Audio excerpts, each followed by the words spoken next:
Okay, before we get started on furnishing the exterior, let me quickly remind you all of what we did in the last speed build. I bulldozed the pre-existing EA build for the Landgraabs, replaced it with a modern build I found on the gallery, gave you some backstory on Nancy and Malcolm Landgraab, two of the Sims that live here, and furnished the entire first floor of this build. And if you haven't seen that video, I will be linking it in the upper right hand corner. I highly suggest you go watch it, as this is part 2 and we'll be building off of what we've already done in the first video. Alright, now let's get into what I'm doing on screen right now. First of all, the paving stones that I use for the entire outdoor entertainment area are from 6MCC's Life in Plastic collection, which is inspired by the Barbie movie. The default swatch is bright hot pink, and while I love it, I opted for a more toned, muted white stone color. Now, what you're not seeing me do right now is spend about 20 minutes picking out what sofa to use for this outdoor entertainment zone. I went through, I swear, every single sectional sofa that I have in my CC library and finally landed on these modular sofas from David's Apartment by Pierre Sim. I know it's kind of dumb, but I'm pretty picky about the seating that I use in my Sims builds, and it probably doesn't help that I have so much gorgeous seating from different CC creators. But the beautiful thing about furnishing a giant house such as this one is that there are all these little nooks and crannies perfect for extra seating. So I took it as an opportunity to showcase some of my favorite seating, most of which comes from TUDs, like these loungers and also the armchairs that I put facing the sectional sofa in the outdoor living space. TUDs has some really cool, almost avant-garde seating in their CC, and I definitely wanted to use this opportunity to place a lot of this expensive looking designer furniture. Of course, lighting remains very important in this build, so I'm just making sure that I check on how it looks at nighttime as well as during the day. Now, because this is such a large house, it's not always player friendly to use large lots, and I wanted to make your gameplay as easy and seamless as possible. So I added tons of these money trash cans all throughout the property so that when your Sims are dragging plates everywhere, you don't have to constantly toggle between the different levels of the house or from side to side of the lot. There will always be a trash can ready and available for you so you can clean up after your messy ass Sims. Right now I'm starting on the pool house, which is essentially a 1-bedroom, 1-bathroom apartment. And if you have the Sims 4 for rent expansion pack, you could even set this as a rental unit.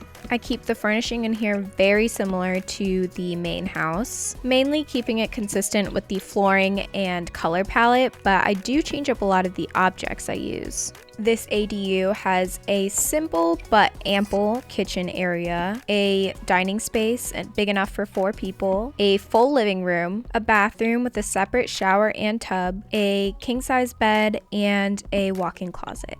I did cut all of the bathrooms out for brevity's sake. They're pretty much the same, or not the same, but very similar. They use the same flooring and wallpaper, same toilet, a lot of times the same shower. I only change up the vanity situation, some of the decor, and the bathtubs. Now I'm working on the living room of this ADU where I get to show off more seating. The sofa is from TUDs, surprise, surprise, but the armchair is from Aggressive Kitty. The rug is by Charlie Pancakes from the SMOL Small collection.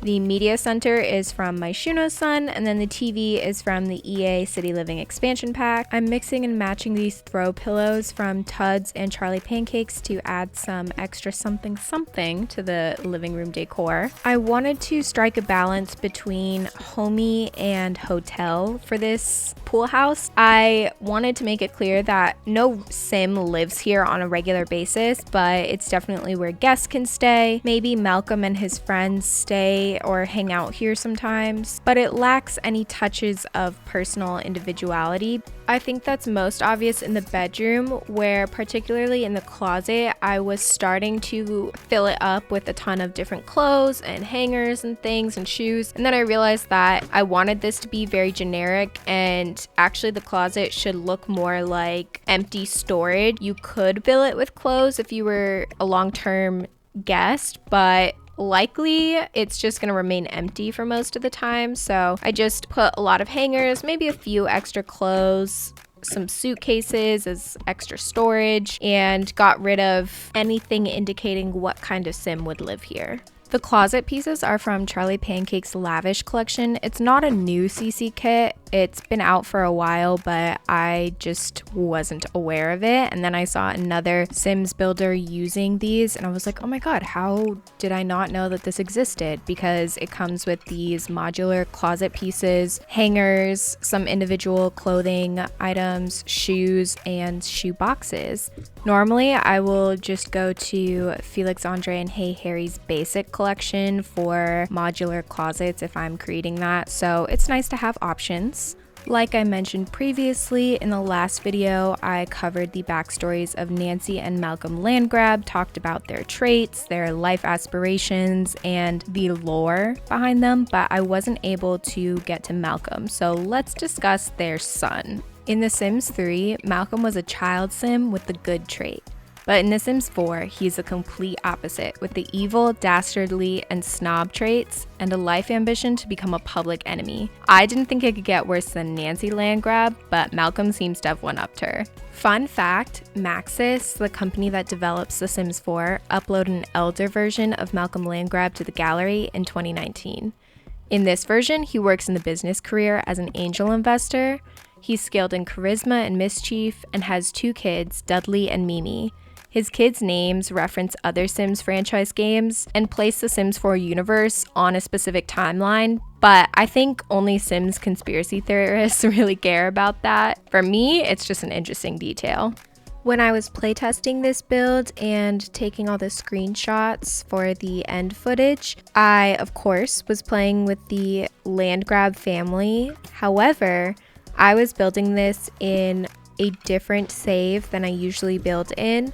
So the Landgraab family had actually been growing and aging while I was playing with my normal Let's Play Sims, and I didn't realize it, but the Landgraabs actually had 2 more kids. So Malcolm now has a little sister and a baby sibling. So the family that occupies this house in the screenshots is actually the Landgraab family in an alternate universe almost. The bedroom that I'm decorating right now is intended to be for Malcolm. It is an ensuite. Actually, I believe every bedroom in this house is an ensuite bedroom or has an ensuite bathroom. Across the hallway, I also made a bedroom decorated for a sim that likes pink or purple, possibly a younger sister. Obviously, it doesn't follow the nuclear Landgraab family like Jeffrey, Nancy, and Malcolm. But people might not want to play with the Landgraab family just because I built it on the Landgraab lot and was thinking it was intended for really rich Sims. It doesn't have to be for the Landgraabs, and maybe you have a bigger household. So I added an extra kids room.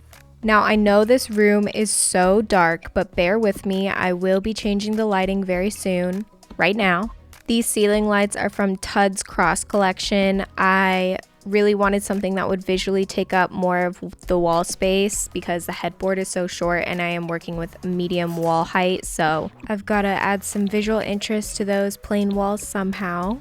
I gave Malcolm a very dark room because I'm sure he's a moody teenager, and I also put a skull on his little side dresser, some men's cologne, and really didn't do too much to give him personality. I did add some cork boards with some postcards and also some base game posters just to make it feel more like a teenager's space. And now I'm moving on to the outdoor area upstairs. In this section, actually down the hallway, I added the outdoor bar. The bar and stools are from the Desert Luxe kit, and I will be returning to the upstairs bar area. I just had no idea what I wanted to do with that space, so I decided to move on to the home gym. It is completely detached from the house, so you have to access it from the second floor, walking across this outdoor bridge, and it's right on top of the pool house. I kept it really simple and clean in here. The wallpaper is from Hey Harry's and Felix Andre's bathroom collection. It's a very faint marble tile, and I think it looks so clean and luxurious. All of the exercise equipment, including the black mat that's on the floor, is base game. It's just hidden behind the bb.ignore gameplay unlocks entitlement cheat. It's a really long name, I know. So it's only accessible when you level up to a certain point in the athletic career, but you can use cheats to unlock it in your game. I added a small little towel rack using Charlie Pancake's modish shelving, and then those towels I believe are from the Clutter Cat. And now we are moving on to the outdoor terrace section. I have this little space in front of the gym, and I also wasn't sure what to do with this, but I knew I really wanted to use Tud's ropes collection because it is the perfect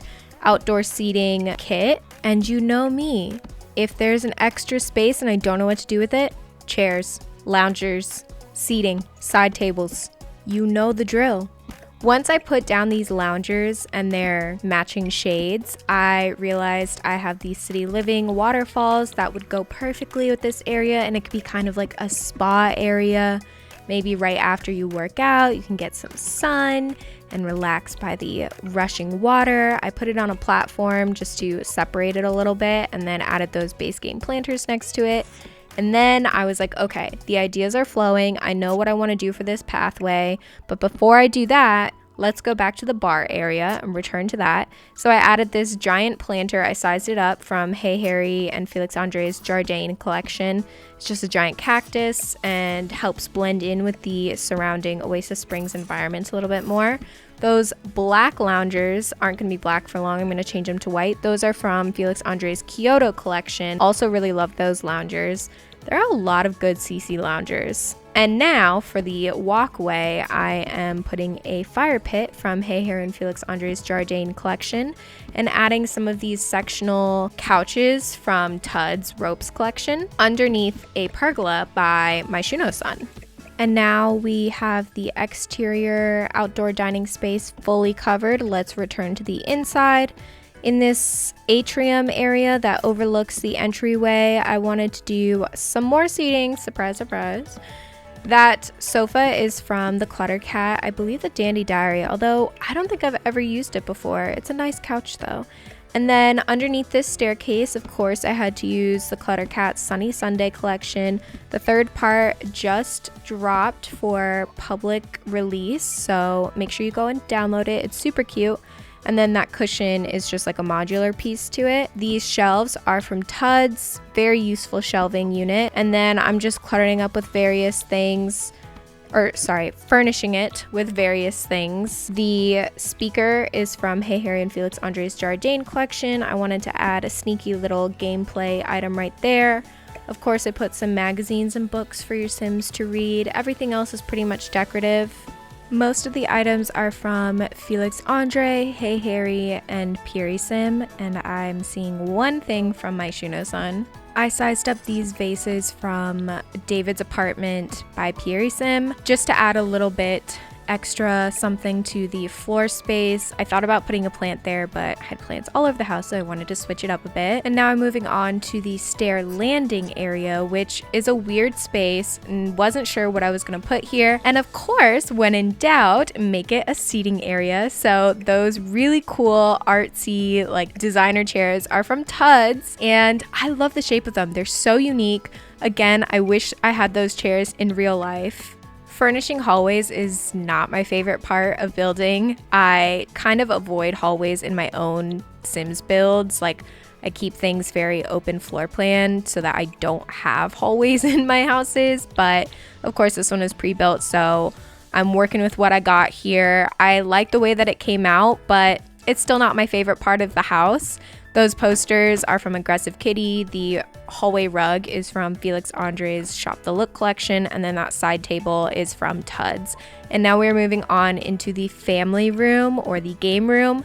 I decided to put this on the same floor as like the kids' rooms because it's oriented for the teens. I would assume if they had friends over, this is where they would all play video games or watch movies with their friends. I gave them a nice big sectional that is from Felix Andre's Shop the Look collection, and it is one of my staple couches in my CC library. I put a little beanbag in there for some extra seating. That really cool TV, I've never used it before, but it's from 6MCC's Small Spaces kit. I put up some signed movie posters from the EA City Living expansion pack. The black bar cart is from my Shuno-san, and on there I added a iPad from base game and then a gaming console from the EA City Living expansion pack for some extra gameplay. There is a private balcony accessible from this family room, and on the balcony I just put the City Living bubble blower machine with some seating from Felix Andre's Kyoto collection.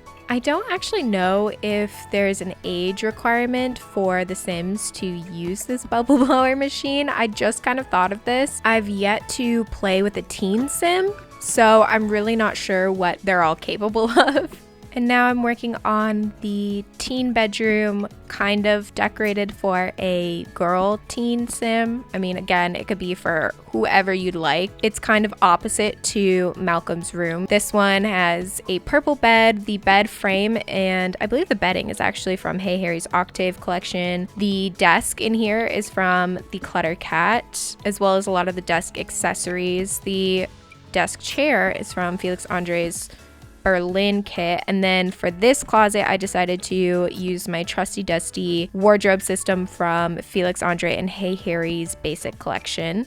I experimented a bit with the wardrobe in this bedroom. I knocked down the wall that was originally here and instead replaced it with these dividers from Tud's Cross collection. I think I like the way that it looks. I'm still unsure of it right now, so let me know in the comments down below what you think. This bedroom also has an ensuite bathroom, slightly different from the others. Oh, I forgot I added an easel into this room. Just to add a little bit more personality, I figured maybe they're a creative sim. It's also really fun to have easels for your gameplay. I know a lot of people like to have those in their homes, so I thought I would just add it in just for fun. Now that I'm thinking about it, I should have added a telescope so your sims could die on this lot. Anyways, I'm just adding the finishing touches to this bedroom, and that is it for this part 2 of this series of this house. I hope you guys enjoyed. If you did, please give this video a thumbs up and subscribe to my channel to see part 3 and finish up this house. Please let me know what you think in the comments down below, and I will talk to you guys in the next video. Enjoy the screenshots.